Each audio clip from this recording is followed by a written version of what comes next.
யாரை கழுத்து பிடிச்சு வெளியே தள்ளுவேன்? யாரை கழுத்து பிடிச்சு வெளியே தள்ளுவேன்? யாரை கழுத்து பிடிச்சு வெளியே தள்ளுவேன்? நன்றி கட்ட நாயே, மரியாதை விட்டுருங்க. இத பத்தி எல்லாம் எனக்கு தெரியும்டா.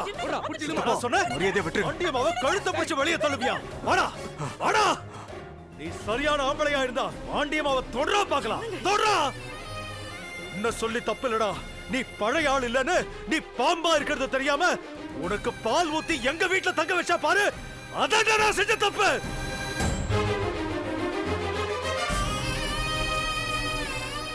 ராஸ்கல், திருட்டு ராஸ்கல், நல்ல குடும்பத்துல பிறந்துட்டு நாடகமா போடுற நாடகம்.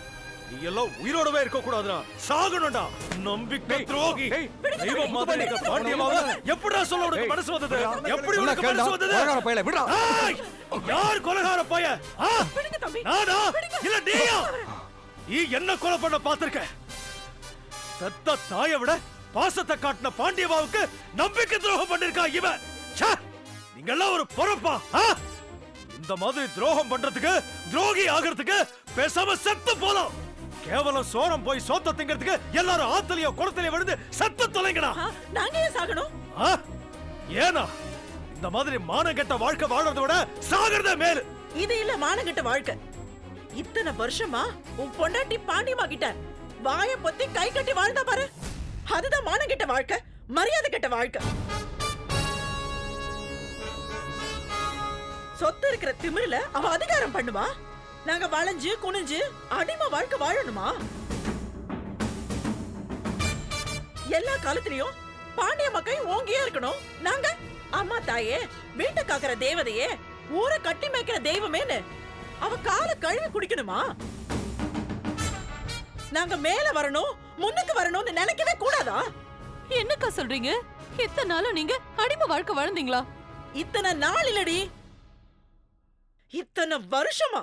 இன்னும் சரியா சொல்லணும்னா உன் சக்களத்தி ஊர்ல இருந்து வந்தாளே, அதுல இருந்து நாங்க வாழ்ந்தது அடிமை வாழ்க்கை தான். உன் தாலில பங்கு கேட்டு வந்தவள சக்களத்தியா பார்க்காம, ஊரை விட்டு அடிச்சு துரத்தாம, சகோதரியா பார்த்து இங்கேயே தங்க வச்சு அவளுக்கு உப்பு புளி மிளகாலாம் கொடுத்த மாதிரி உன் புருஷனையே விட்டு கொடுத்த பாரு. அந்த நாள்ல இருந்து நான் உன் மேல கோபமா இருக்கேன், கொந்தளிப்பா இருக்கேன். இந்த அண்ணன் உன்னை அக்காவா பாப்பா, எங்களெல்லாம் தொக்கா பாப்பாளா? இத நாங்க பொறுத்துக்கணுமா? அதனால உங்க மனசு காயப்பட்டிருக்கும்னு எனக்கு தெரியாதுக்கா. நான் உங்களை அப்படி ஒரு நாள் இலக்காரமா பார்த்ததே இல்லையே. நீ பார்க்கல, ஆனா இந்த ஊர் எங்களை இலக்காரமா பார்த்துச்சு. எதுக்கும் உதவாத மண்ணாங்கட்டியா மதிப்பே இல்லாம தான் பார்த்துச்சு. ஒரு ஆத்திர அவசரத்துக்கு 1000-2000 கடன் கேட்டா கூட பாண்டியம்மாவை கேட்டு தரலாங்கிற யோசனையோட தான் பார்த்துச்சு. அதெல்லாம் பெரியதா, அதெல்லாம் பழைய கதை. இப்ப எதுக்கு? அப்பா எல்லாரையும் வெளியில போ சொல்லுங்கப்பா. இனிமே இது நம்ம வீடு, நம்ம சொத்து. டேய் தங்கதுரை, அந்த கனவு ரொம்ப நாள் கூடவே இருக்காது. அந்த கற்பனை சீக்கிரமே உண்மைக்கு முன்னாடி சாம்பலா போயிடும். என் பெரியம்மாவை ஏமாத்தி புடுங்கின சொத்தை நீங்களா அவங்க கையில கொடுத்துட்டு தலை தெறிக்க ஓடுற காலம் வரும். என்னடா இன்னும் வக்கீலமா வாயை திறக்காம இருக்காங்களேன்னு நினைச்சேன், திறந்துட்டாங்க. வக்கீல் மேடம், உங்க பெரியம்மா தேவைக்கு அதிகமாவே வெத்து பத்திரத்துல கையெழுத்து போட்டு கொடுத்துருக்காங்க.